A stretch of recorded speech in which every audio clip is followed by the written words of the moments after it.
Join me as I perfect my skills of sewing at home in 1 week.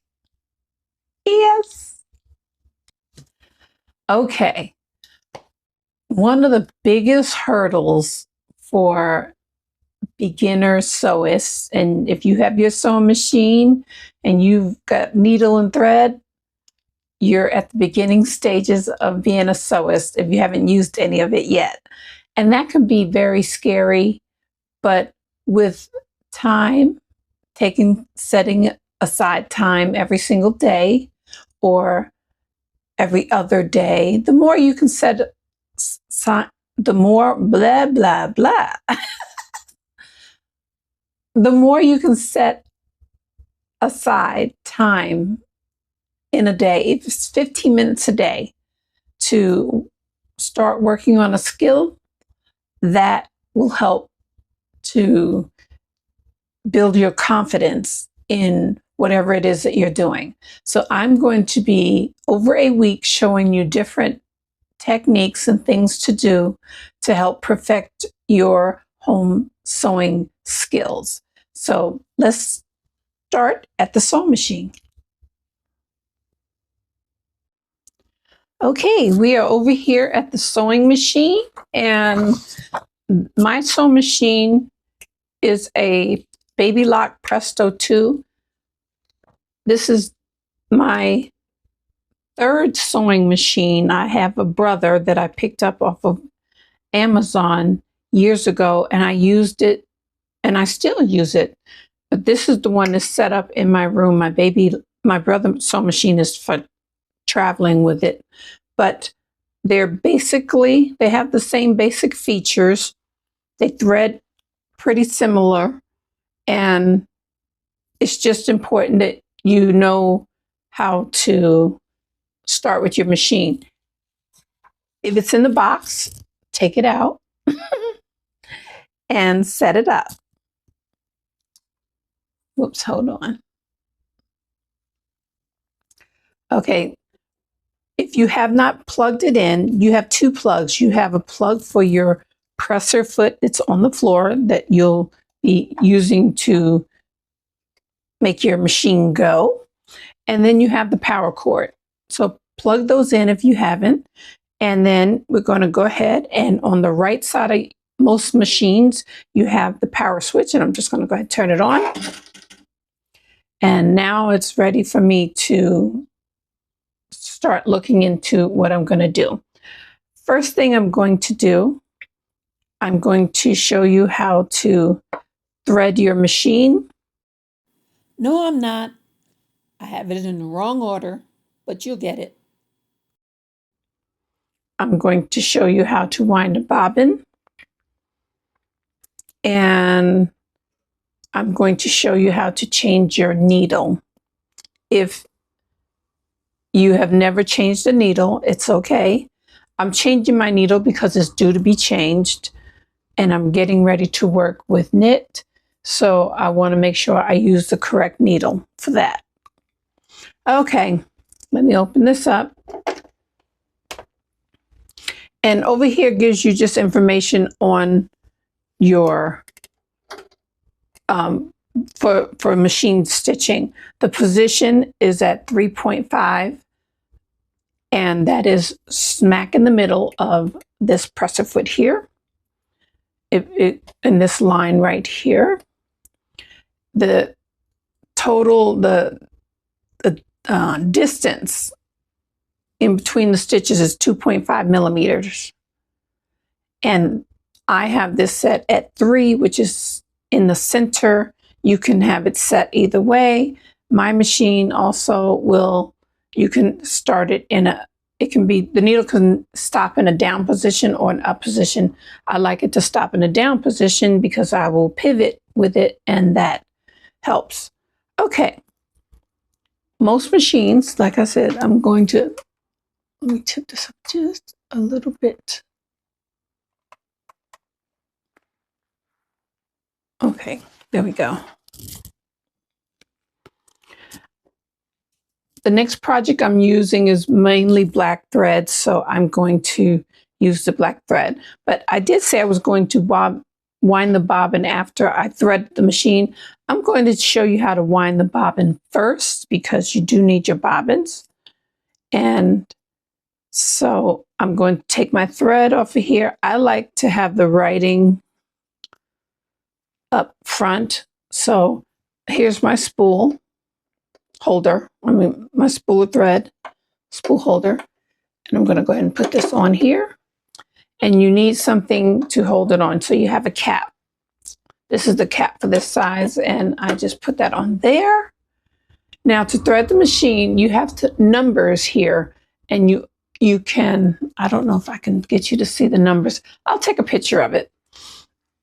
You have 1, 2, and then it arrows this way to go around this piece right here, the tension. I'm assuming this is like a little tension wheel. And that says 3. And then 4 is over here. So we're going to take the thread. We're going to go down into 1, go around to 2, come over, and you go in front of this panel and around, and then you pull this thread. And if you haven't put your bobbin on there, put your bobbin on there. Just push it and press it down. And then you're going to wind it about 6 times around. And it shows you on the picture. Make sure it's down.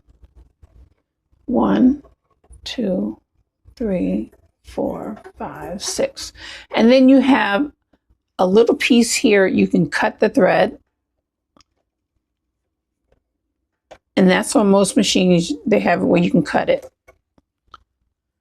But now what you have to do, because if you don't move this over, this needle is going to be activated. You're going to be stitching instead of winding. So you have to take your hand, take your bobbin and push it over. And now it's engaged and it's ready to be wound. And all you have to do now is put your foot on the presser foot. I put my foot on and I take a look to make sure it's winding okay. And it doesn't take very long to wind. You want to make sure once you have taken this off that the thread is not spongy. It should be firm in there, meaning it wound evenly. You can also purchase a Singer, it doesn't have to be Singer. I'm looking at mine, Singer bobbin winder, and those are great if you do a lot of bobbin winding, but I just tend to wind mine on the machine. And when it's getting close to the stop, you see it does that, and it stops moving. You want to go ahead and push that back over. Cut. I'm going to cut the thread over here. And then I'm going to pull this off. And then I'm going to check it. Make sure, yep, it's good. It's wound fine. Now, when you put your thread in your bobbin, read your instructions in your manual. Mine, you put it in and you kind of have the letter P straight down and around to the right. And you drop your bobbin thread in that way. So all I'm going to do is lift this up, take this foot up here. Let's see if I can bring you any closer. Okay, and you drop this down into the case. Now there's things right here. I can't get you any closer. Okay, that's better. You take your thread and you go around this little section that's right here. Bring it up, come around, bring it that way, and it cuts the thread and your bobbin is threaded. Now all you do is put your case back on, or shield, whatever you want to call that. And now it's time to thread the machine. Okay, I have an automatic needle threader. But if you don't have one, that's okay. You would take it, and I'll show you what you would do if you don't have one. So you follow the numbers. You have 1, you go around here 2, up here 3, 4. Here's 3. 1, 2, 3, and then you come up here all the way up 4. My machine, you have to make sure you push the needle down once. And I do it even with my brother machine. So, and then you after you've gone 3 and 4, there is a little lever, a little hook right here. Let me see if I can get you to see that. I'm going to see if that will blow up. There's a hook underneath here. If not, I'm going to take a picture of it so you can see it. But follow the numbers, and then you have 5. The 6 is behind that hook. 7 is over here where you come bring it here, and 8 is your thread cutter, which is on your left side. Okay, so I'm going to go ahead and thread this.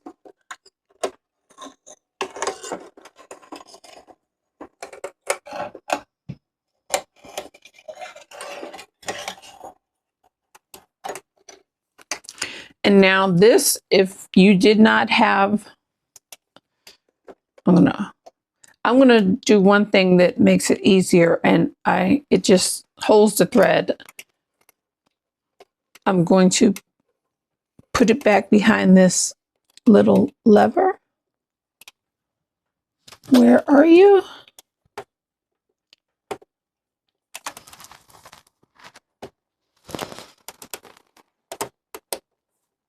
Yeah, I'm gonna have to take a picture of this for you.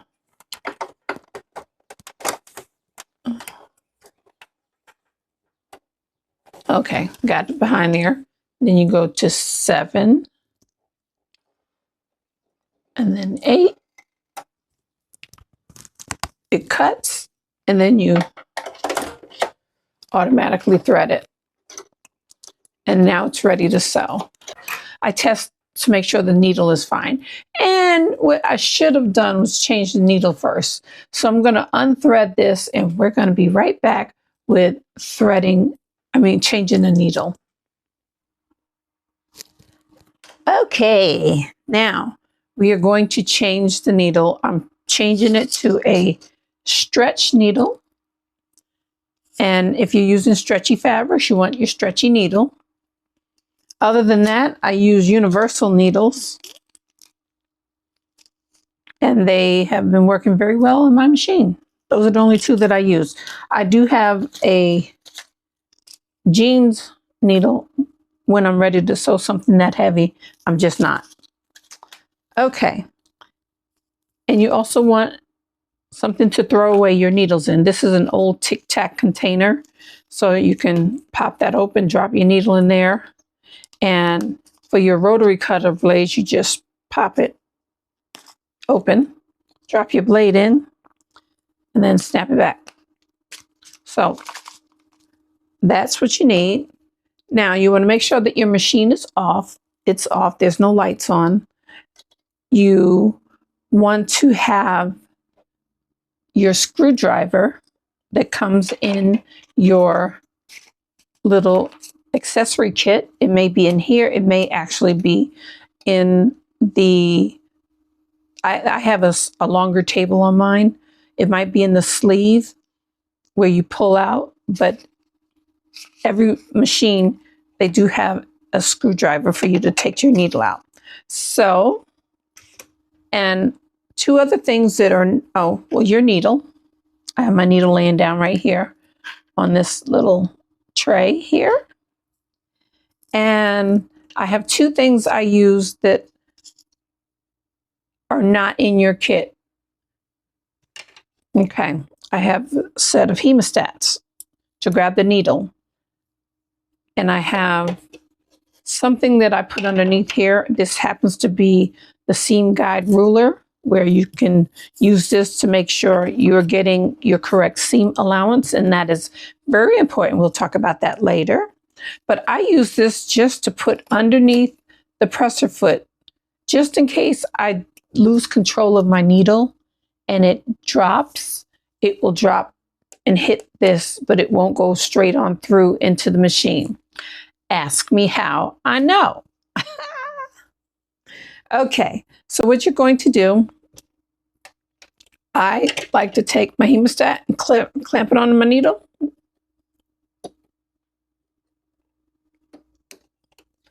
Okay, and then to unscrew it is over here on this side, and you usually need your screwdriver.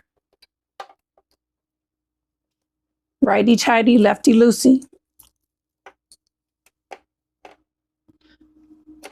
Okay, and then it comes out. There's a needle. A little dusty, that means I need to clean it.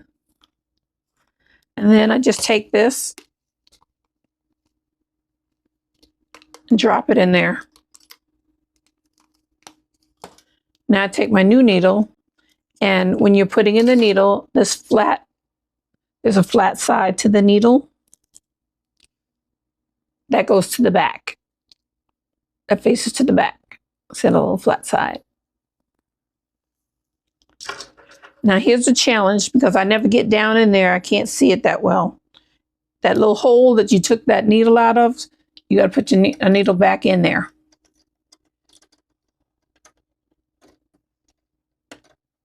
Okay, now I got to squat down here. See if I can see it.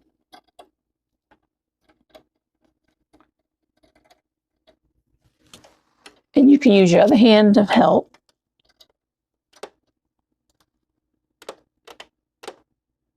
Okay.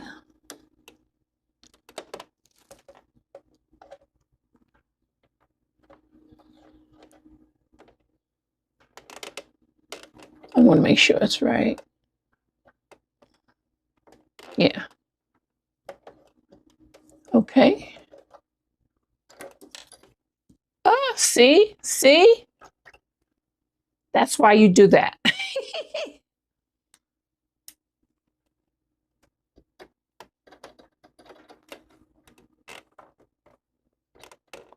And it should find the little hole and it'll slide up.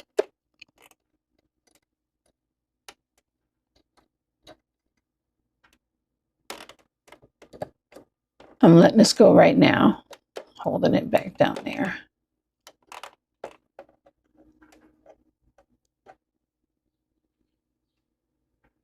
Okay, trying it again. Nope.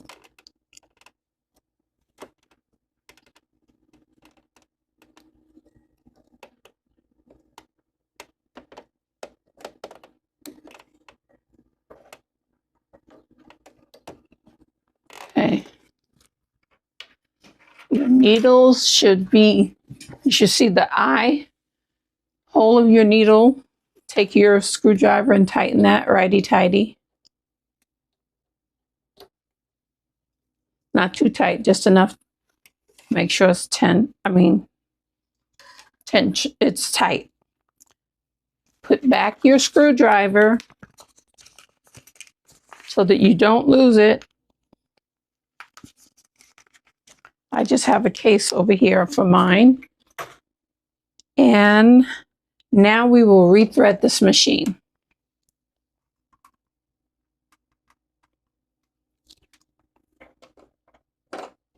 I'm going to turn on my machine.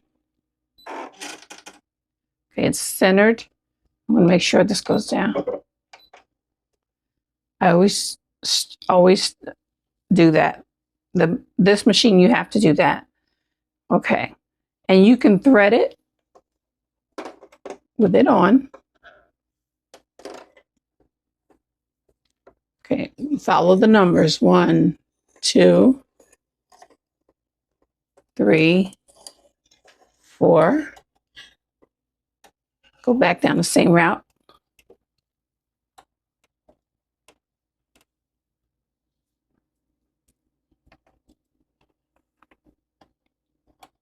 5, 6, 7, 8. And it worked. I like to take a little bit extra of my thread and pull it back.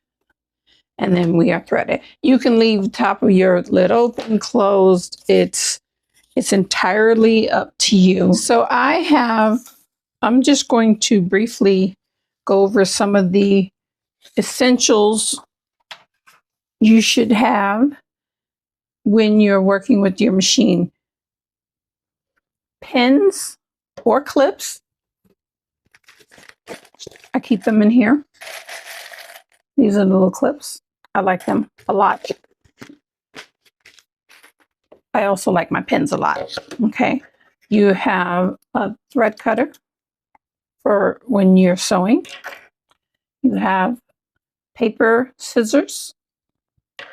You have fabric scissors. Do not mix the two. This will always be your paper scissors, craft scissors. These will always be your fabric scissors. Don't use them. You will dull them in a heartbeat. Okay, you have those two. 3, you have a seam ripper. This is another seam ripper. My seam ripper had a crack in the cap, but this is my favorite one. And I found it on Walmart.com, so I ordered it again. You need measuring tools. You need some tape because you need to be taking your measurements. If you're making garments, take your measurements before each project. Don't do it one time and say that's it. Okay, you have a ruler. This is one of my favorite rulers I use. And then I also have your regular yard ruler. And what you need to get going is fabric. And there are 2 types of fabrics that I want to mention to you, keeping it very, very general. You have woven fabrics that don't stretch. Okay. And then you have your knits, and they do stretch. This one has nice recovery. It's going to be a t-shirt. So this is my test piece that I'm going to use in here. When you're testing, you want to make sure it's the same amount of fabric that you're going to sew with that goes underneath the machine. I'm going to sew with 2 layers. I'm going to be holding it together that way. So all I'm going to do is just fold it down this way, put this underneath the presser foot, let this down. Let me move these off of my lap.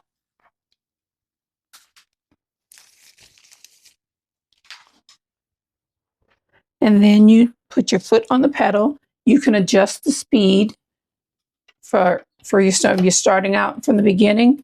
Put it low. And it will literally go very slow. And you can speed it up when you're comfortable. I'd like to do that. I like to use my reverse.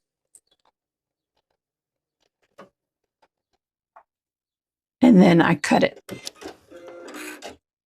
If you're not cutting and you have yours on the side, see? Now, I'm using stretch material, so I need to go and use a stitch that's for stretch. And it looks like a lightning bolt. On mine is number 8. And you still use the same foot, the J foot. But let me show you one other thing I've got. I'm just gonna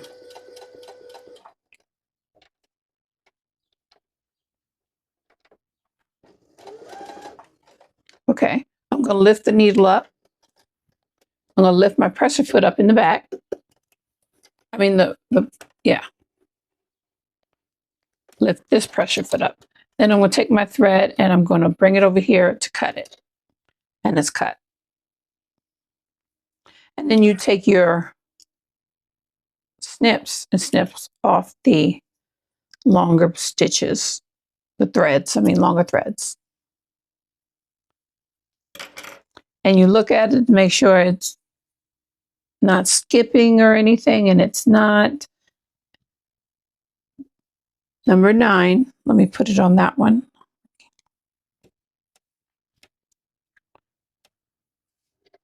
And it goes back and forth. It's like, yep.